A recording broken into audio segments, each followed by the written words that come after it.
नमस्कार प्यारे भाइयों बहनों। हम हैं पूर्व जन्म की कहानियों के कथावाचक, past life regression expert, life and leadership coach Hitesh Chhabra. प्यारे दोस्तों, हमारे आज के इस वीडियो के अंदर एक विवाहित महिला हैं, उनकी पूर्व जन्म की कहानी आप सभी के सामने प्रस्तुत करने जा रहे हैं। दोस्तों, बहन की शिकायत है कि बचपन से ही उनकी जो बुद्धि है जैसे बदी सी हुई है, दिमाग जैसे बंद सा है। क्योंकि ये कहते हैं कि कोई भी बात होगी ना, नॉर्मल से नॉर्मल भी बात होगी, सिंपल से सिंपल बात, इनको बहुत देर से समझ में आती है। बहुत इनको एफर्ट डालना पड़ता है, उसी बात को बार बार सुनना पड़ता है, समझने का प्रयास करना पड़ता है, और बहुत देर में जाकर के बात दिमाग में घुसती है। तो ये इस चीज को लेकर के बहुत ज्यादा परेशान है हमेशा से। ये कहती हैं कि भाई ऐसी क्या बुद्धि सी बनी हुई है, कोई मेरे पे कोई तंत्र मंत्र करवा दिया था क्या किसी ने, जैसे बुद्धि बांधने के लिए चीजें होती हैं करवा देते हैं कुछ लोग। तो बहुत ज्यादा इस चीज को लेकर के परेशान है। अपने पूर्व के जीवन का जो इनका प्रतिगमन हुआ उसके माध्यम से 4 से 5 इनके मुख्य प्रश्न हैं, उनके उत्तर ये प्राप्त कर पाए थे।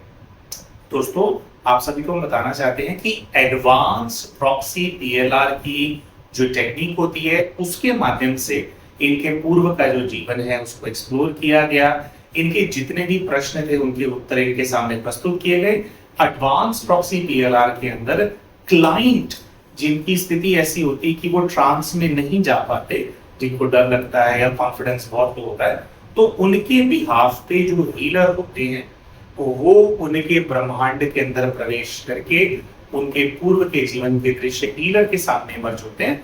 और हीलर पहले पूरा काम करके प्रश्न सुन करके एनर्जी सिग्नेचर के माध्यम से उनकी पूरी जो कहानी है वो निकालते हैं उनके प्रश्नों से संबंधित, और फिर एक मीटिंग होती है जिसके अंदर उनको एक्सप्लेन किया जाता है। ये जो हमारी बहन है, इनके केस के अंदर ऐसा भी हुआ कि जब हीलर ने इनको बताया कि क्या क्या निकल कर क्या, तो इनको विश्वास नहीं। बहन ने कहा कि भी मैं तो ऐसी, मेरी तो पर्सनालिटी है ही नहीं, मैं तो किसी का अहित कर ही नहीं सकती, तो ये मेरे को तो विश्वास हो ही नहीं रहा। तो वीडियो के अंत में ना दोस्तों, रियलाइजेशन क्यों नहीं हो पाता है कुछ लोगों को और कितना इसका इंपॉर्टेंस है, इसके बारे में भी वीडियो के अंत में जो है अभी आप सब लोगों को हम जो है बताएंगे। जरूर वीडियो को अंत तक जरूर देखना। अभी जल्दी से इनकी जो 5 समस्याएं हैं जो इन्होंने सामने रखी, जिसको लेकर के पीएलआर के वो बता देते हैं। तो पहला तो हमने बता ही दिया कि ऐसे बुद्धि बंधी हुई सी क्यों है, इसका कारण ये जानना चाहते हैं।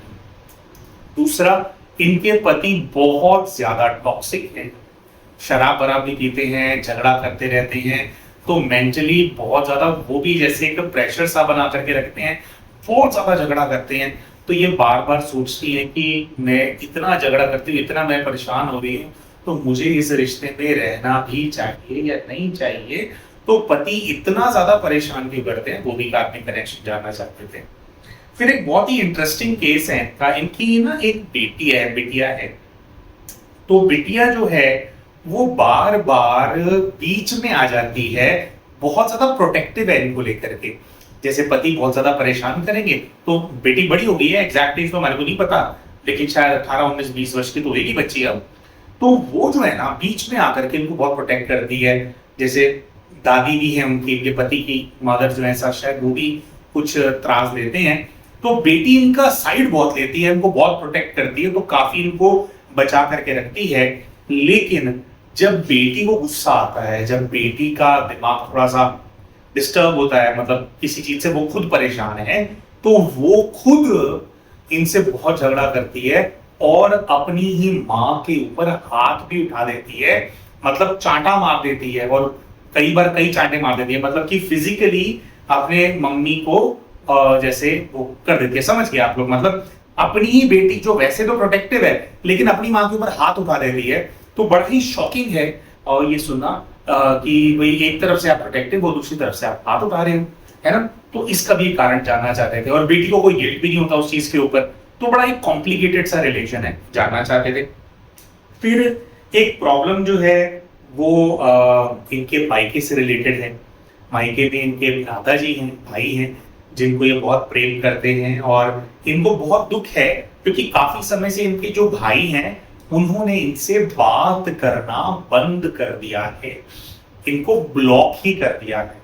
और ये बहुत ज्यादा हर्ट हैं कि इनके जो भाई हैं वो इनसे बात क्यों नहीं करते हैं, अचानक से क्या हो गया है, क्या भाभी से कोई अनबन हो गई है, उनके मन में कोई बात आ गई, क्या कहानी हुई है, उसको ये बहन जानना चाहते थे। और तो इन सब चीजों को लेकर के उन्होंने अपना PLR कराया। और फिर लास्ट इनका प्रश्न ये था कि अगर कोई ब्लैक मैजिक वगैरह हम पे कराया गया है पूरे परिवार पे, इनको तो ये लगता है कि इनके ससुराल घर में जो झगड़ों है, इन सबका जो पैटर्न है वैसा ही मायके के अंदर भी है, तो ओवरऑल किसी ने कुछ पूरे परिवार पे करवा रखा है क्या, और करवा रखा है तो भाई उसका फिर क्या उसकी रेमेडी हो सकती है, कैसे उसको ठीक करना है। तो ये सब कुछ जो है ये बहन जानना चाहते थे। और दोस्तों अपने पास्ट लाइफ रिग्रेशन के माध्यम से अपने सभी जो इनके प्रश्न हैं उनके उत्तर ये बहन जो है प्राप्त कर पाए।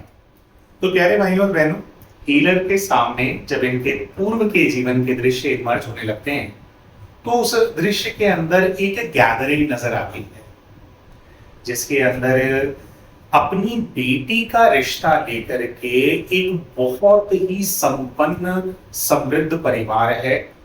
अपनी बेटी का रिश्ता लेकर के वो एक गरीब घर के जो लोग हैं उनके घर के अंदर वो आए। ऐसा क्लियर डिफरेंशिएशन कि जहां पर रिश्ता लेकर के आया गया है वो गरीब है और ये लोग अमीर है, ये थोड़ा उनका जो पहरावा है, जैसे जिनके घर पे रिश्ता लेकर के आया गया उनके थोड़े नॉर्मल कपड़े हैं, कोई लोगों ने गहने वगैरह नहीं पहने हुए हैं, आसपास चीजें भी बहुत ज्यादा फैंसी नजर नहीं आ रही हैं।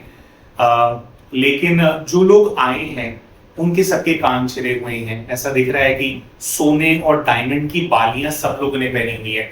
न केवल महिलाओं ने गहने पहने हुए हैं लेकिन जो पुरुष हैं उन लोगों ने भी जैसे सोने का काफी कुछ पहना हुआ है। उनके कपड़े वगैरह भी महंगे कपड़े जो हैं वो क्लियरली दिखाई दे रहे हैं। तो अपनी पुत्री का रिश्ता लेकर के ये अमीर घर के लोग एक गरीब घर में इसलिए आए हैं क्योंकि जो उनकी पुत्री है उसको कुछ दिमागी समस्या है।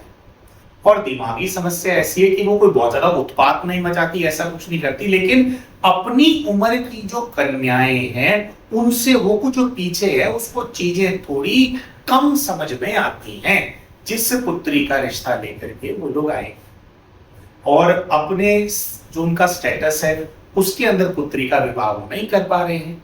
अब ये गरीब हैं लोग, लेकिन इनके घर में जो लड़का है उसके बारे में उन लोगों ने सुना है, लड़का बहुत कुछ मेहनती है, बहुत पसंद है उन लोगों को। तो उन्होंने कहा कि भाई ठीक है, लड़का तो अच्छा है ना, धन का क्या है, धन तो हमारे पास बहुत है, लड़के को तो हम सेट करवा देंगे। तो ऐसे करके रिश्ता लेकर के आए।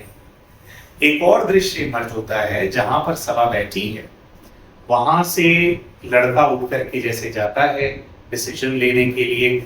वो लड़के के जो माता पिता हैं वो अलग से उसको लेकर के जाते हैं कि भाई तुझे लड़की पसंद है। तो लड़का जो है वो मना कर देता है, कहता है कि देखो मैं ये विवाह नहीं करना चाहता, मैं क्यों ऐसी कन्या से विवाह करूंगा जिसका दिमाग ठीक से चलता नहीं है, वो थोड़ी बच्ची है, वो क्यों मेरे को यहाँ पे फंसा रहे हो।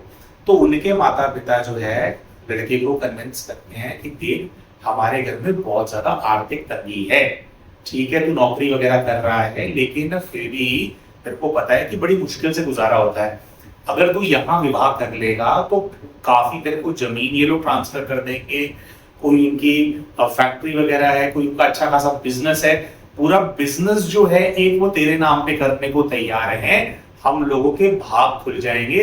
तो ये लड़की से विवाह कर रहे, लड़की तो तेरे को मिल ही रही है ना विवाह करने के लिए, हमारी पूरी किस्मत बदल जाएगी, तो तू विवाह कर ले, पूरा घर सुखी हो जाएगा।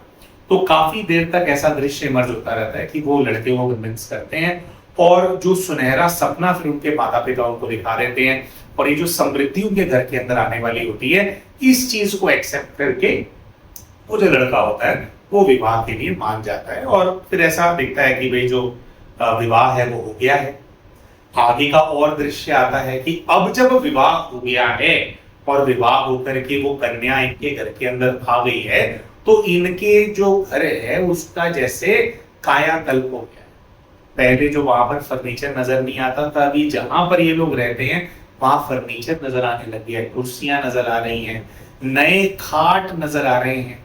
दीवारें जो कच्ची पक्की सी, थोड़ी ढहने वाली और ऐसी सी वाइब्रेशन आ रही थी, अब दीवारें ऊंची हो गई हैं, है मिट्टी की लेकिन ऊंची हो गई हैं, उनपे नकाशियां हो रखी हैं और ड्राइंग पेंटिंग हो रखी है। और जैसे अब जो जमीन है, फर्श है, वो प्रॉपरली लेपा हुआ है। तो एक एविडेंट जो चेंज है एक स्टेटस में, वो क्लियरली अगले दृश्य में नजर आ रहा होता है। लड़के के कपड़े महंगे हो गए हैं, लड़के के माता पिता के कपड़े महंगे हो गए हैं, तो घर के अंदर धन आ गया है, समृद्धि आ गया है, ये साफ दिखाई देता है।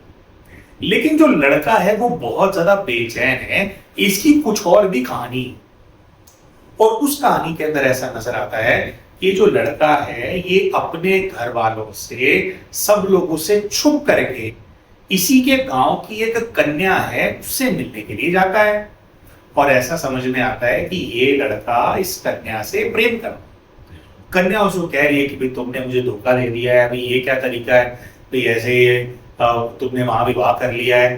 तो वो उसको समझाता है कि तेरे को पता है हमारी हालत क्या थी पहले, आज देख कितना कुछ है, मैं तुझसे प्रेम करता हूं, विवाह में तुझसे भी करूंगा, लेकिन अब जो है हमारी ये जो सारी समृद्धि है इसके लिए बस वो आई हुई है, उसके पास कौन सा कोई दिमाग है, तो उसने तो स्वतंत्र की तरह तो रहना है नहीं, वो तो मंदबुद्धि है। तो तू जो है निश्चिंत रह, मैं कुछ ना कुछ ऐसी स्कीम बिठाऊंगा, हम दोनों का विवाह हो जाएगा, उसके साथ मेरा कोई संबंध नहीं है, कुछ नहीं है, लेकिन भाई अब वो यहाँ पे है तो समृद्धि भी तो है ना, इसको तू भी तो एंजॉय करेगी। तो वो जो कन्या है वो इस चीज से खुश है और ये लोग जो है छुप छुप के मिलते रहते। अब ऐसा एक दृश्य नजर आता है कि अब जैसे जो समृद्धि है ना, उसकी पूरी तरह से आदत इस लड़के को पड़ रही है। पहले जो उसका गरीबी वाला माइंडसेट था कि जैसे तैसे नौकरी करना, उससे वो बाहर आ गया। जो भी उसको बिजनेस ट्रांसफर किया है लड़की वालों ने, वहां पे वो सेट हो गया है, सब लोग सेट बुलाते हैं। तो एक धन का अहंकार जो है लड़के के अंदर, ये जैसे वो क्या होता है, कई बार चीज मिल जाए ना तो दिमाग में चढ़ जाती है वो, तो क्लियरली ऐसा दिखाई देता है कि जो सारा कुछ मिला है ना लड़के को, जैसे उसके दिमाग के अंदर वो चीज चढ़ गई। तो फिर जो ये लड़का है क्या करता है, ये अपने ससुराल जाता है और देखता है कि ससुराल में जाकर के वो अपने ससुर जी से, अपनी सासू माँ से बात करता है कि देखिए आपकी जो पुत्री है उससे तो मैंने विवाह कर लिया है, ठीक है, लेकिन आपकी पुत्री की बुद्धि ऐसी है और जो भी कहानी है वो ये है कि ये हमारे वंश को तो आगे नहीं बढ़ा पाएगी ना। मैंने उससे विवाह किया, उसको जीवन भर मैं संभालूंगा, जीवन भर मैं उसको संरक्षण दूंगा, लेकिन ये हमारे वंश को आगे नहीं बढ़ा पाएगी।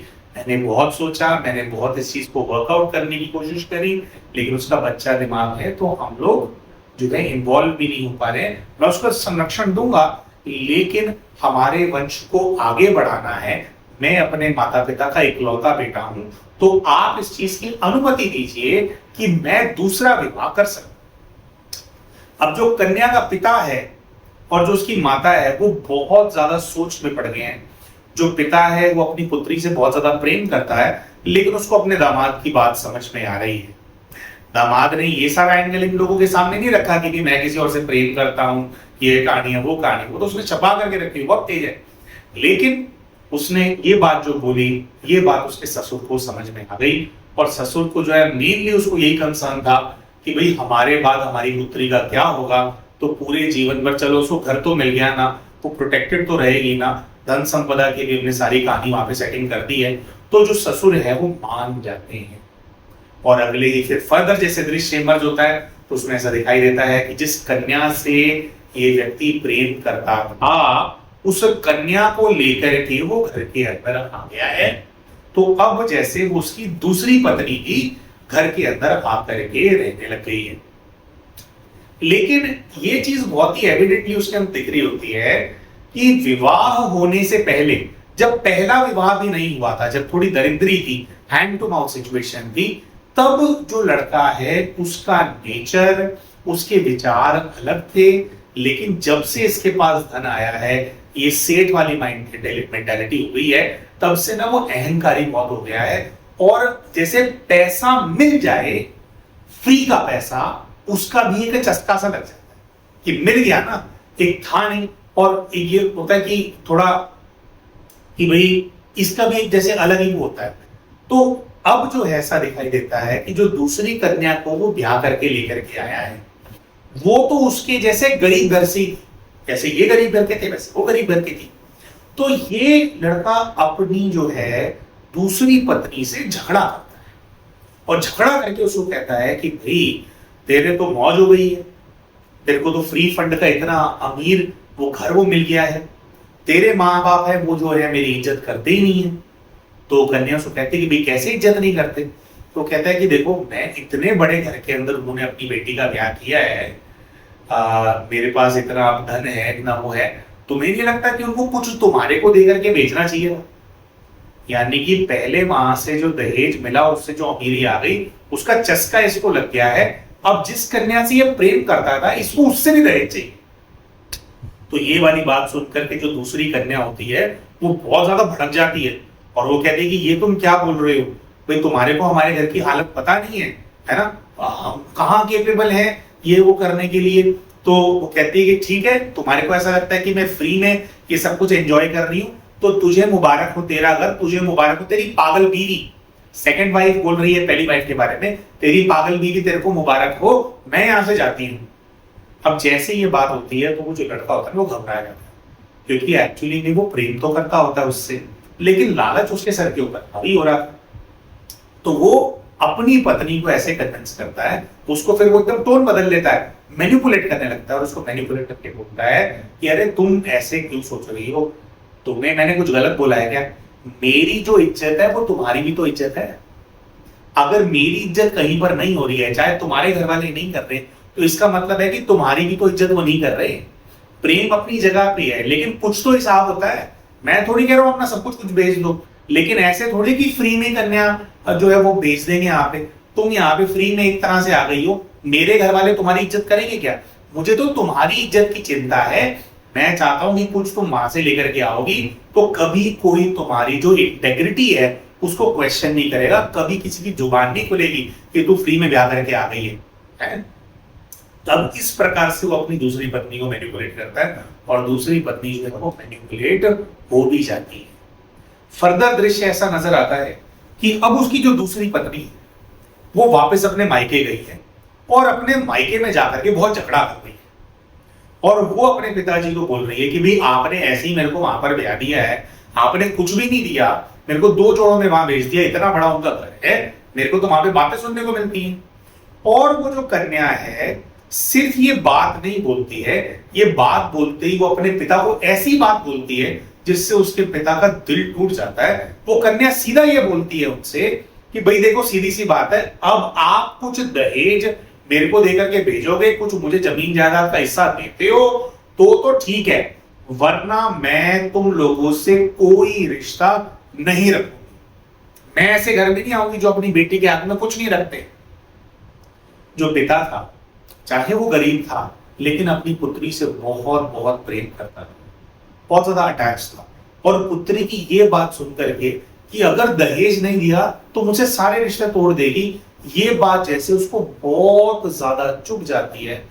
चुभ ऐसे जाती है कि वो अपनी बेटी से लड़ता नहीं है। कुछ बातें ऐसी नहीं होती दोस्तों कि आप सत्ते में पड़ जाते हो, आपको शौक लग जाता है और आप विश्वास नहीं कर पाते। वो ऐसा सोचता है कि हमारी हालत क्या इसको पता नहीं है, ये कैसी बात कर रही है। इसका भी जो है अमीरों के घर में जाकर के पैसे को देख करके दिमाग खराब हो गया। तो इनके जो पिता होते हैं, दूसरी पत्नी का जो पिता होता है, वो क्या करता है कि कुछ अपनी जमीन वगैरह कुछ जो है अब गिरवी रख के करता है। क्या करता है इसमें पूरी क्लैरिटी नहीं आती है, लेकिन मोटा एक अमाउंट इकट्ठा करता है, अपनी पत्नी बिटिया को हैंड ओवर करता है, अपने दामाद को हैंड ओवर करता है, और ये करने के बाद अपनी बेटी से बात करना वो खुद ही बंद कर देता है। जैसे पहले बहुत ज्यादा व्यवहार रखते थे, बेटी अगर आती है तो उससे वो बात नहीं करते हैं, क्योंकि जैसे उनका जो भावनाएं हैं वो बहुत ज्यादा चोट जो है वो पहुंच जाती है। और आगे फिर कहानी बढ़ती है कि भाई ये आ गया है हमें। अच्छा, अब ये दिखता है कि और जैसे अब दूसरी वाली जो बहू आई थी घर के अंदर, वो भी इनके परिवार में आकर के पूरी तरह से सेट हो गई, पूरी तरह से परिवार में सेट हो गई है। तो पहले जो बड़ी बहू है घर की, यानी उसके पति की जो पहली पत्नी है, पहले उसको कोई दिक्कत नहीं थी, और वैसे भी थोड़ा वो बच्चा दिमाग है ना, तो कोई दिक्कत नहीं है। लेकिन अब जैसे वो अहंकार का प्रभाव उस पर भी पड़ने लगा, धन का प्रभाव उसके ऊपर पड़ने लगा है, तो उसको पहली वाली जो उसकी पत्नी है अपने पति की, उससे दिक्कत होने लग गई है। और दिक्कत होने लग गई है तो मतलब अब वो ये चाह रही है कि कुछ ऐसा हो जाए कि भाई जैसे ये इसकी लाइफ के अंदर ना रहे। दोस्तों देखो कैसे कैसे लोगों की सोच बदलती चली जाती है ना, जीवन का नैरेटिव बदलता चला जाता है। कहाँ जीवन के अंदर रोटी खाने के लिए भी लाले थे, है ना, पता नहीं था कि विवाह के बाद भी कैसे होगा, विवाह कैसे होगा, इन सब चीजों की वो थी। जब इतना कुछ आ गया है अपने पास, जैसे भी आया, अब आ गया, समृद्धि आ गई है, तो वो कहते हैं ना कि हर कोई जो है ना समृद्धि पचा नहीं पाता। पैसा कमाना तो जो यहाँ पे तो कमाए भी नहीं है, यहाँ पे तो दहेज में आए हैं, है ना, बस लिए गए हैं। लेकिन कमाना एक चीज होती है, पैसा आना एक चीज होती है, उसको पचा पाना एक दूसरी चीज होती है। तो क्लियरली यहाँ पे दिखता है कि ना तो वो लड़का और ना ही ये जो अब दूसरी लड़की है, ये पैसे को, समृद्धि को जो इन्होंने पूरे जीवन भर कभी नहीं देखी थी, इसको ये पचा नहीं पा रहे। ऐसा इनको नजर आता है तो गांव ही।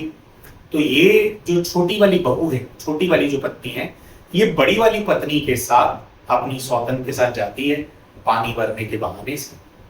इनके घर के पास कोई नदी बहती होती है जो थोड़ा तेज, उसके अंदर उन दिनों कुछ बहाव ऐसा कुछ नजर आ रहा होता है कि काफी उसके अंदर फ्लो है।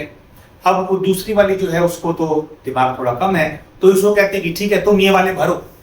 उसको इनके बर्तन हैं, पीतल के टाइप बर्तन नजर आ रहे हैं कि भी भरने के लिए। वो बोलती कि आप भरो दीदी इसको, है मैं ये कुछ करती। तो जो थोड़ा कम दिमाग वाली लड़की है वो पानी भर रही है, और भरते भरते दृश्य ऐसा नजर आता है कि ये एकदम से पीछे से आती है और उसको धक्का दे देती है पानी के अंदर, और वो जैसे पानी के अंदर गिरती है। और जैसी वो पानी के अंदर गिरती है तो ये जो छोटी वाली बहू है, जिसने सब देख लिया था कि कोई अभी देख तो नहीं रहा यहाँ पे, है ना, तो मैं पकड़ी ना जाऊं, तो करके जैसी उसको धक्का देती है तो वो जोर जोर से चिल्लाने लगती है कि अरे दीदी पानी में गिर गई, दीदी नदी में गिर गई, कोई बचाओ कोई बचाओ कोई बचाओ, अरे क्या हो गया क्या हो गया। तो एकदम से वहां पे जैसे फिर शोर सुन करके लोग इकट्ठे हो जाते हैं। लेकिन जो नदी है वो उस दिन बहुत उफान पर होती है, और जैसे वो बच्ची गिरती है नदी के अंदर तो एकदम से जैसे नदी बहा करके उसको ले जाती है, और जैसे संभलने का मौका ही नहीं मिलता, इससे पहले लोग आए बचाएं,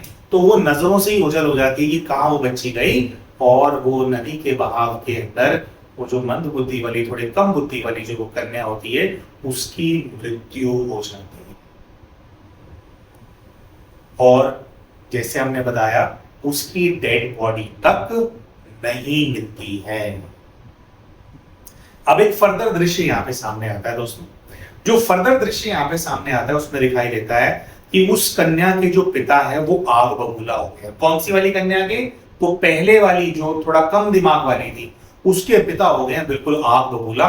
और उसी जगह पे वो बहुत सारे लोगों को लेकर के आ गए हैं जिनके हाथ में लठ हैं, और इसका जो पति है, इन दोनों जो उनका दामाद है वो भी वहां पे है, और वो ना आओ देखते हैं ना ताओ, और वो अपना जो दामाद है उसको पीटना शुरू, क्योंकि उसको अपनी बेटी दी थी। क्या सोच करके दी थी बेटी की? पूरा जीवन भर उसका संरक्षण करेगा। लेकिन क्या है कि उसकी बच्ची का तो भी साल, 1.5 साल, 2 साल ही हुए थे शादी कराए हुए, उसके अंदर ऐसे मरी गई वो। और जो ससुर है उसने भी अपने दामाद का जो एटीट्यूड है ना उसके अंदर चेंज उसने पूरा देख लिया था, और उसको दिख गया था कि अहंकारी हो गया है, और कई सारी ऐसी चीजें इसने कर दी थी जिससे उनको ये इंडिकेशन मिल रहा था कि अब जो इसको धन आ गया है इसके पास, तो हमारी बेटी भारी लगने लगी है, इसको उसको संभालना, 2 रोटी खिलाना इसको भार लगने लग गया। ऐसी हरकतें ये कई ऐसी कर चुके थे, तो उनको लगता है कि इसी ने ही मारा होगा, तो वो अपने लोगों को लेकर के आते हैं और अपने दामाद को बहुत बहुत मारते हैं। अब उसको इतना मार रहे होते हैं, इतना मार रहे होते हैं कि इसी ने किया होगा, लेकिन उसको तो पता नहीं होता कि प्लान मर्डर है, तो वो इतना मारते हैं लेकिन कुछ बात निकल करके नहीं आ पाती, क्योंकि उसने सच में नहीं मारा। अब इतना ज्यादा उसको मारपीट करने के बाद, उसका खून निकल जाने के बाद भी जब वो नहीं बोलता तो उसको समझ में आ जाता है कि इसने तो नहीं मारा। तो वो कन्या का जो पिता है वो उन्हीं खूनी आंखों से, उसकी आंखों में खून उतरा हुआ है, क्रोध है, वो इसकी दूसरी पत्नी की तरफ देखता है जो प्रेमिका थी पहले, सेकंड वाइफ, उसकी तरफ देखता है और वो समझ जाता है कि अगर इसने नहीं किया तो ये साथी है ना, और यही शोर मचा रही थी, पक्का इसी ने किया होगा, है ना। ऐसे कैसे बेटी मेरी गिर गई, यहाँ पे लोग गिर रहे हैं क्या, है इतना तो संभल करके चलता है इंसान। तो उसको कहता है कि अगर मुझे ये पता लगा कि मेरी बेटी को तूने मारा है तो तेरे को मैं छोड़ूंगा नहीं, तेरे को भी जान से मार दूंगा और इतनी गंदी मौत दूंगा कि तू सोच भी नहीं सकता। अब क्योंकि वो कन्या है फिर भी तो गुस्से में धमकी तो दे दी, अब दामाद को पीट करके गुस्सा भी काफी ठंडा हो गया था, लेकिन धमकी दे दी, वो एकदम से किसी कन्या पे ऐसे हाथ भी नहीं उठाया जाता, तो वो करके सारे समाज के सामने वो दे करके धमकी चले जाते हैं। अब वो जो जीवन है उसके अंदर कभी भी इस चीज का कंक्लूजन नहीं निकल पाता कि भाई वाकई में ये किसने मारा था उनकी पुत्री को, लेकिन जो उस कन्या का पिता है उसको बड़ी स्ट्रॉन्ग इंस्टिंक्ट है कि इसकी सौतन ने ही मारा है, तो उसको बहुत ज्यादा अंदर से कॉन्फिडेंस होता है, लेकिन कभी भी ये बात प्रूव नहीं होती, कभी भी कोई व्यक्ति सामने नहीं आता कि हाँ जी मैंने देखा, क्योंकि बड़ा मौका देख करके उसने धक्का दिया था। तो ये जो है दोस्तों पूरी कहानी एक प्रकार से इनके पूर्व के जीवन की सामने आती है और इसके बाद जो है पूर्व के जीवन के दृश्य से जो हीलर हैं वो बाहर आ जाते हैं। आइए दोस्तों अब हम जो है इस बारे में बात करते हैं कि पूर्व के जीवन में जो किरदार जो सामने आए, जो पूरी कहानी सामने आई, वो इस जीवन के अंदर कौन है। सबसे पहले तो हमारे जो क्लाइंट हैं जिनके लिए ये एडवांस प्रॉक्सी पीएलआर किया गया था, वो पूर्व के जीवन की वो दूसरी पत्नी है जिन्होंने अपनी सौतन का मर्डर कर दिया था, उसको नदी के अंदर धक्का दे दिया। फिर जो पूर्व के जीवन में इन दोनों कन्याओं का जो पति था, जो पहले गरीब था बाद में बड़ा अमीर हो गया था अपने ससुर से पैसा लेकर के, पहले वाले ससुर से, वो जो पति है वो हमारे क्लाइंट की वो पुत्री हैं जो कि गुस्से के अंदर इनको चमाट तक मार देती हैं। वैसे प्रोटेक्टिव रहती है, दूसरों से प्रोटेक्ट करती है, लेकिन माँ के ऊपर हाथ उठा देती है, थप्पड़ तक मार देती है। वो पूर्व के जीवन के हमारे क्लाइंट के पति हैं। फिर उसके बाद जो पहले वाली पत्नी थी जिस बच्ची को मार दिया गया था, उनके जो पिता थे, जिस पिता ने अपनी बेटी को खो दिया, जो अपनी बेटी से बहुत ज्यादा प्रेम करता था, जिसने धमकी भी दी थी इनको, ये दूसरी पत्नी थी ना, कि मुझे अगर पता लगा कि तूने मेरी बेटी को तूने मारा है तो मैं तुझे छोड़ूंगा नहीं, बहुत बुरी है मौत दूंगा। वो इनके आज के पति हैं जो कि इतना ज्यादा टॉक्सिक माहौल बना करके इनके लिए रखते हैं। फिर जो इनके अपने पिता थे, एक तो पहली वाली के पिता थे अमीर घर वाले, एक इनके अपने गरीब पिता थे जिनको जाकर के इन्होंने कह दिया था कि अगर दहेज नहीं दिया तो मैं अपने सारे संबंध तोड़ दूंगी। तो पिता ने दुखी होकर के दहेज तो दे दिया लेकिन फिर बात नहीं करी, क्योंकि हर्ट बहुत ज्यादा हो गए थे, वो विश्वास नहीं कर पा रहे थे कि उनकी पुत्री है जो वो ये बात बोल सकती है। तो वो इनके इस जीवन के भाई हैं जिन्होंने इनसे अचानक से बात करना बंद कर दिया है। इनके जीवन के अंदर दोस्तों वो जो महिला थी, वो जो सौतन थी, जो थोड़ा कम जिसका बच्ची का दिमाग था, जिसका मर्डर इन्होंने कर दिया था, वो इस जीवन में वो भी इन लोगों के साथ है, लेकिन वो शरीर में नहीं है, आत्मा के रूप में बचपन से ही इनके साथ अटैच्ड है, वो आत्मा के रूप में। अच्छा, पूर्व के जीवन में उस बच्ची को दिमाग ज्यादा समझ में नहीं आता था, लेकिन इतना भी कम उसके अंदर दिमाग नहीं था, इतनी भी वो डिल्यूशनल नहीं थी, थोड़ी अपनी उम्र से कम उम्र की थी। उसको पता था कि मेरी सौतन ने ही मेरे को धक्का दे करके, बड़ी दीदी दीदी बोल करके मेरे को यहाँ पे ले आई है और इसी ने मुझे धक्का दे करके मारा है। उसको क्लियरली ये बात पता लग गई थी, गिरी थी तो उसने देख भी लिया था कि धक्का दिया और यही वहां पर खड़ी है, और बस वो बहती चली गई, उसको मौका नहीं मिला। तो अब हो क्या रहा है इनके जीवन के अंदर, आत्मा के रूप में बचपन से जो उसकी कंडीशन थी, क्योंकि वो इनके ऊपर हावी है, तो वैसी ही बुद्धि, जैसे जितना वो बंद कर सकती है, जितना वो बुद्धि कम कर सकती है, उतना ज्यादा उसने इनकी बुद्धि को दबा रखा है। क्या होता है कि इंसान के साथ जब उसको चीजें जल्दी से समझ में ना आए क्या होता है कि जब वो दिमागी तौर पे नॉर्मली फंक्शन ना कर पाए, कैसे लोग आपकी डिसरिस्पेक्ट करते हैं, कैसे आपको समाज में उतनी जगह नहीं मिलती। हालांकि जितनी बुरी हालत उस बच्ची की थी उतनी बुरी हालत नहीं है इनकी, इनको बस चीजें देर से समझ में आती हैं। लेकिन कहने का मतलब ये है उस की कम बुद्धि का फायदा उठा करके ही उसके पिता को लूट लिया गया था, हैफ्टी दहेज लिया गया था, और वो उसको जैसे इंसान नहीं समझा गया, कीड़ा मकोड़ा समझा गया ना, ये मार दो क्या फर्क पड़ता है, चूहा ही तो है, जैसे घर में चूहा घुसा होता है उसको उठा करके नदी में फेंक दो क्या फर्क पड़ता है, तो वैसे उसके साथ बिहेव किया गया था। तो बचपन से उसने जो है इनके ऊपर हावी होकर के इनकी बुद्धि को बांध रखा है। फिर पूर्व के जीवन के अंदर उनके जो ये जो पिता हैं उस कन्या के जो मर गए थे, उनको आभास था कि इसी ने मारा है। अब आत्मा के रूप में वो अपने पूर्व के जीवन के जो पिता हैं उनको याद दिलाती रहती है एनर्जी के लेवल पे कि इससे बदला लेना है। यानी कि इनके जो पति हैं इस जीवन के अंदर वो उस कन्या के पूर्व के जीवन के पिता थे, तो वो अपनी बेटी से प्यार भी बहुत करते थे, तो वो उनको एनर्जी के लेवल पे उनको नुकसान नहीं पहुंचाती, लेकिन वो उनका क्रोध भड़काती रहती है, उनकी एनर्जी को इस तरह से उत्तेजित करती है कि वो इन पे हाथ उठाएं, मतलब इनके पति इन पे हाथ उठाएं, शराब पी करके झगड़ा करें, तो इनके लिए नेगेटिव रहें, तो वो जो है एनर्जी के लेवल पे ऐसा इनके पति को मोटिवेट करती रहती है, जिसकी वजह से इनके पति का रिलेशन इनके साथ बहुत ज्यादा टॉक्सिक है। उन्होंने अपना बदला भी लेना है, उस आत्मा को है अंदर से रियलाइजेशन कि इसे नहीं मारा था, लेकिन जैसे वो माफी नहीं कर पा रहे हैं, तो जो आत्मा है वो और ज्यादा उस इमोशन को भड़काती रहती है। अच्छा, फिर जो इनके भाई हैं, भाई पूर्व के जीवन के वो पिता हैं जिनका दिल उन्होंने तोड़ दिया था, तो जैसे पूर्व के जीवन में उन्होंने बात करनी बंद कर दी, तो ये जो आत्मा है, ये जैसे आत्माएं दोस्तों साथ में होती है ना, जो अहित करना चाहती है अपना, उनके पास उनका जेन्युइन रीजन है, वो हित करना चाहती है, तो उनका क्या होता है दोस्तों कि ना वो हर वो परिस्थिति पैदा करती है, मतलब वो दूसरों को वो चीजें याद दिलाती हैं जिसकी वजह से उनको जिसका नुकसान आत्मा करना चाहती है उनके बारे में नेगेटिविटी इमर्ज हो। तो जैसे इनके जो भाई हैं, ये जो आत्मा है अपने प्रभाव से, क्योंकि अपने भाई से बहुत प्रेम करते थे, भाई इनसे बहुत प्रेम करते थे, उसने जब जब ये लोग संपर्क में आए, इनके साथ तो अटैच थी, तो भाई के ऊपर भी ऐसा असर पैदा किया जिससे पूर्व के जीवन का जो धोखा उनकी बेटी ने उनको दिया था, वो जो इमोशन है उसको बार बार इस सोल ने उनके अंदर इमर्ज कराया।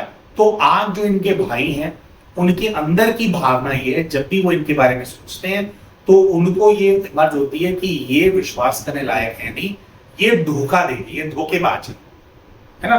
तो इस वजह से जो है अचानक से भाई ने जो है इनसे बात करना बंद कर दिया, क्योंकि पूर्व के जीवन का वही इमोशन, वो हर्ट जो उनको मिला था, उसको भी ये जो आत्मा है बहुत ज्यादा बढ़ा रही है। अब बिटिया की बात करते हैं। बिटिया के बारे में हम पहले ही बता चुके हैं कि वो पूर्व के जीवन के पति थे।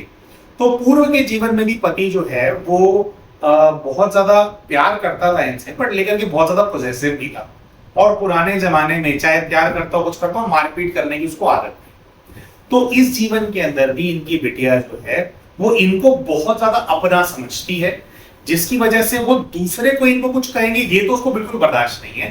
पर जैसे वो पुराने लोगों की थोड़ी बीमारी होती थी ना कि पत्नी को अपनी प्रॉपर्टी समझना, तो वो इमोशन आज भी इनकी पुत्री के अंदर है, जिस चीज को लेकर के जब वो अपसेट होती है, उसको अगर अपना कुछ वेंट करना होता है, तो जैसे वो पत्नी के ऊपर हाथ उठा देते थे, जूते मार देते थे, हमने भी देखा है ऐसा होते हुए, बड़ों की ऐसी सोच होती थी पुरानों की, हमने ऐसा होता हुआ देखा है, अपने घर परिवार में भी देखा है।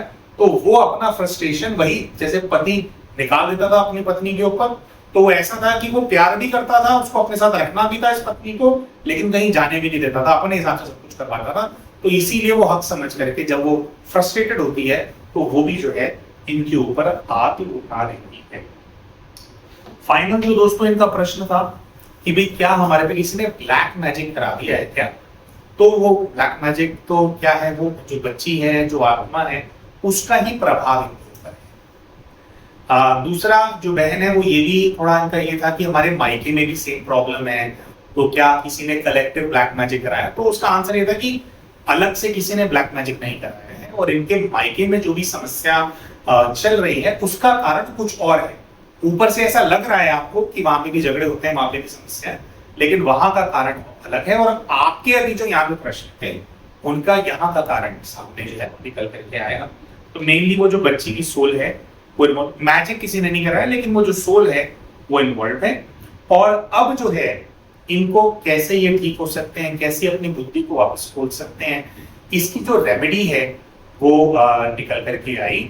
तो ये जो बहन है ये ऑलरेडी योग साधना करते हैं, अपने आप को एलिवेट करने का प्रयास कर रहे हैं, लेकिन क्योंकि ये बुद्धि बंधी हुई है इसकी वजह से उतना ग्रो नहीं कर पाते हैं। तो इनके लिए विशेष जागेश्वर बाबा का जो योग है वो आया। अच्छा, हम ये भी बोलना चाहते हैं प्यारे भाई और बहनों, देखो आज ना इस वर्ष का जो सावन है ना उसका ना आखिरी सोमवार है। हम सबको बताना चाहते हैं कि क्योंकि हमारी जो ये क्लाइंट है, जो बहन है, इनको विश्वास नहीं हुआ था कि वाकई में ऐसा कुछ कर सकते हैं। इसकी वजह से हमने सोचा कि भाई चलो इनकी स्टोरी नहीं डालने की, विश्वास नहीं होता तो क्या स्टोरी डालनी। लेकिन आज ना जैसे थोड़ा ज्यादा होता है, भोलेनाथ जो है उनकी भक्ति बहुत ज्यादा होती है, तो जब आज हम ध्यान में लेना तो हमारे को बड़ा स्ट्रॉन्ग इंट्यूशन आया कि नहीं इन्हीं की कहानी डालनी, चाहे इनको विश्वास हुआ या नहीं हुआ, इन्हीं की कहानी डालनी है। और बाबा का फिर जब जैसे वो जो रेमेडी आया हुआ था ना, तो ये जो रेमेडी है वो अगर ये बच्ची करेगी तो उसका बहुत बहुत कल्याण हो जाएगा। वैसे भी बच्ची को समझ में तो आती नहीं है ना, तो वीडियो देखेगी, बार बार रिविजिट करेगी तो समझ में आने लग जाएगा बच्ची को। और इस बच्ची का कल्याण जैसे करना है बाबा ने, तो इसलिए इंस्पिरेशन आया कि नहीं इन्हीं की स्टोरी डालो आज। तो इनकी रेमेडी आई कि इनको भोलेनाथ को जागेश्वर के रूप में याद करना है, जागेश्वर के रूप में उनकी साधना करनी, उनसे उनकी एनर्जी से कनेक्ट करना है। देखो परमपिता परमात्मा शिव जो है वो योग योगेश्वर जागेश्वर है। जब हम जागेश्वर के रूप में बाबा से योग करते हैं तो हमारी जो सोई हुई शक्तियां होती हैं वो पुनः जागृत हो जाती है। तो जैसे इनकी जो बुद्धि बंद हो गई है, वो बंद होने वाली बुद्धि तो है नहीं, मतलब बुद्धि वैसे ठीक है, बांध रखा है, बंद हो गई, मतलब एक कैपेसिटी है इनकी, ये सोच सकते हैं, सब कुछ कर सकते हैं, लेकिन वो बंद गई है ना, बुझ गई है। तो जागेश्वर बाबा का ध्यान करने से इनकी जो बुद्धि की क्षमता जो बुझ गई है वो पुनः जागृत हो जाएगी। अब इसको करने की विधि क्या होती है? देखो सबसे पहले तो बहन ने बोला कि मुझे ऐसा लगता है कि मैं ऐसा कर नहीं सकती, मैंने तो कभी किसी के बारे में बुरा नहीं सोचा। तो देखो पहली बात तो ये होती है कि हम सब लोग, चाहे मैं हूं, आप हो और हमारे दर्शक हैं, हम जो मुसीबतें हमारे जीवन के अंदर झेल करके आ रहे हैं ना, हमारे को ये समझना ही पड़ेगा कि वो हमारे अपने विकर्म जो हमसे हो जाते हैं जाने अनजाने में, उसका जो है नतीजा होता है। तो अगर ये नहीं भी करके आए तो कुछ ना कुछ तो करके आए ही, है ना। बचपन से बुद्धि बंधी हुई है, इतने टॉक्सिक लोग हैं, है ना, बेटी तक चमाट मार रही है, तो ऐसे ही नहीं होता है ना। हमने जो झेला, आप जो झेल रहे हो, हर कोई अपने किए हुए पाप को झेल रहा है ना। तो हमें समझना चाहिए और बच्ची को रियलाइजेशन करना है कि ऐसी कोई बड़ी गलती हुई है, तभी ही ये सोल में सब अटैच्ड है मेरे साथ, क्योंकि तभी आप उससे क्षमा मांग पाओगे, तभी आप सॉल्व कर पाओगे। तो जागेश्वर बाबा का ध्यान जब करना है तो उससे पहले इनको क्षमा योग करना है, विशेषकर उस आत्मा से क्षमा मांगनी है कि भाई तुम सोचने में उतनी सक्षम नहीं, इस चीज का फायदा उठा करके लालच में मैंने जो है तुम्हारे साथ बहुत गलत किया, मूर्खता के चलते तुम्हारे प्राण ही ले लिए, बहन मुझे क्षमा करो। और जो ये तुम्हारी भी जो क्षमता नहीं थी तुम्हारे पास, मैं जागेश्वर बाबा से योग करेंगे और जागेश्वर बाबा से एनर्जी ले करके उस आत्मा को देंगे, ताकि उसकी भी जो दबी हुई क्षमता है ना, वो जो है पुनः जागृत हो जाए, बच्ची कैपेबल बने और मुक्त होकर के जब भी वो बच्ची जन्म ले तो एक अच्छी बुद्धि के साथ, स्वस्थ शरीर के साथ वो बच्ची जन्म ले पाए। इस प्रकार से उस आत्मा से क्षमा मांगनी है और जागेश्वर बाबा की शक्ति लेकर के उनको देनी है। तो क्या इनके अंदर से भी प्रवाह होगी, तो इनकी भी जो क्षमता है वो पुनः जागृत होगी और वो जो आत्मा के अंदर भी जो दबाव है उससे वो आत्मा मुक्त होगी। जैसे जैसे उस आत्मा की जागृति होती चली जाएगी वैसे वैसे वो बंधन मुक्त होते चले जाएंगे, वैसे वैसे वो जो है उसका कल्याण होता चला होगा। वो आत्मा जिन जिन को भड़का रही है, जिन जिन को मैनिपुलेट कर रही है, जिन जिन का गुस्सा बढ़ा रही है, जैसे जैसे उसकी उग्रता शांत होगी, सब लोग भी जो है शांत होने लगेंगे। और क्षमा योग जब भी किया जाता है तो एक विशेष आत्मा को फोकस करके किया जाता है, लेकिन फिर आसपास के और भी लोग हैं, जैसे उस बच्चे के पिता को इन्होंने दुख दिया, जो उनके पति हैं, तो ये सब लोगों से जो है हमारे को क्षमा मांगो। इनकी जो समस्या है विशेषकर बुद्धि बंद होने की, उसका निवारण बहुत ही जल्द हो जाएगा। इसके अलावा दोस्तों बिल्कुल अंत में ये बोलना चाहते हैं कि हमें ऐसा लगता है कि अरे अच्छा इन्होंने बुरा किया, लेकिन मेन बुरा तो इनका पति कर रहा था, वो दो दो बीवियां रख रहा था, क्यों वो लेकर के आया उसको, है ना, भी उसकी भी गलती है। तो हम ये बोलना चाहते हैं दोस्तों कि देखिए जब रिग्रेशन किया जाता है तो जो हमारे क्लाइंट होते हैं उनकी काफी ज्यादा कहानी खुल पाती है। ये भी पूरी कहानी नहीं है कि जो इन्होंने प्रश्न रखे उतनी कहानी खुली, है ना। तो और जो साइड के जो कैरेक्टर्स हैं उनका थोड़ा बहुत हम लोगों को पता लग जाता है, लेकिन वो आत्माएं अपना किया हुआ जो पाप है उसको कैसे अपने जीवन के अंदर झेल रही है, वो क्या फेस कर रहे हैं, इस चीज को समझने के लिए उनका रिग्रेशन जब करेंगे तब वो चीज जो है सामने आ पाती है ना। बाकी कोई भी व्यक्ति अगर विकर्म करता है तो हर किसी की अपनी एक कहानी है, जो हम करके आए हैं वो सामने आता जरूर है। ठीक है जी। तो हम आशा करते हैं कि ये जो हमने जो कहानी हमने शेयर करी, अच्छा ये बताना भूल गए कि देखो जैसे इनको विश्वास नहीं होगा ना, तो क्या है कि इनको लगता है कि ये बहुत अच्छे हैं, इसकी वजह से इन्होंने कभी किसी का बुरा नहीं सोचा। देखो ऐसा है कि क्या होता है कि जब हमारे पास कैपेबिलिटी होती है ना, जब धन होता है तो हमारा ना दिमाग खराब हो जाता है। पूर्व जीवन में ना दिमाग खराब हो गया था, तो दिमाग खराब होता है ना, तो जैसे अब इसको लगा लो माया का प्रभाव कि हमसे पाप करवा देती है, बट अल्टीमेटली तो पाप हम कर रहे हैं। हाँ, बहुत बार क्या होता है, ये भी हो सकता है कि मारना चाह नहीं रही थी, लेकिन एक फिट ऑफ रेज आ गया, एकदम से सोचा कि चल मार देती हूँ, या वो कर दिया अनश्योर, जो भी है, हो सकता है मूर्खता के चलते मार दिया, वो प्लान करके ना मारा, लेकिन सामने वाले के तो प्राण चलेंगे ना, है ना। तो कुछ ना कुछ हमसे हुआ होता है, जिसकी वजह से परिस्थितियां हमारे जीवन के अंदर आ जाती हैं। तो इसको एक्सेप्टेंस में जाना है, क्षमा योग करना है, जागेश्वर बाबा तक करना है। ठीक है जी। और ये भी बोल रहे थे, मैं वापस से मेरे बात याद आ गई कि अभी ना क्या है कि बचपन से बुद्धि बंधी हुई है, दिमाग चलता ही नहीं, है ना। तो इतना ज्यादा दबा रखा है कि चाह करके भी आप किसी का बुरा कर भी नहीं सकते। आपकी क्षमता ही छीन ली ना सामने वाले ने, आपको लग रहा है आप बहुत ज्यादा अच्छे हो इसलिए नहीं करते, लेकिन आपकी क्षमता छीन ली है इसलिए नहीं कर पा रहे। ठीक है। बाकी हम ये नहीं कहना चाह रहे कि आप बहुत बुरे इंसान हो, देखो गलती ना सब लोगों से होती है, लेकिन ऊपर कौन उठता है, कल्याण किसका होता है, जो रियलाइज करेगा, कोर्स करेक्शन करेगा, इसके गिल्ट में भी नहीं जाना कि भी मैंने मार दिया, क्योंकि सब लोग कुछ ना कुछ पाप करके तो आए हैं ना, लेकिन रियलाइजेशन करके उसके प्रति जो पुरुषार्थ करना अगर आप करेंगे तो आपका आज का जीवन भी जो है वो सफल होगा, और आगे और सेवा करने के लिए, कुछ बड़ा करने के लिए जो आपकी बुद्धि बनी हुई है, जो कैपेबिलिटी है आपकी बढ़ेगी, कुछ आप बड़ा कर पाओगे अपने जीवन में। ठीक है। तो डिनायल स्टेज में ना जा करके अब इसके कोर्स करेक्शन में हमारी तैयारी को जाना चाहिए। और आप देखो बार बार हम बोल रहे हैं कि आज बहुत विशेष दिन है, आखिरी सोमवार है ना, ये इस बार के सावन का, और आज के दिन स्पेशली बाबा से हमारे को इंस्पिरेशन आया कि नहीं इसी बच्चे की जो है वो करो।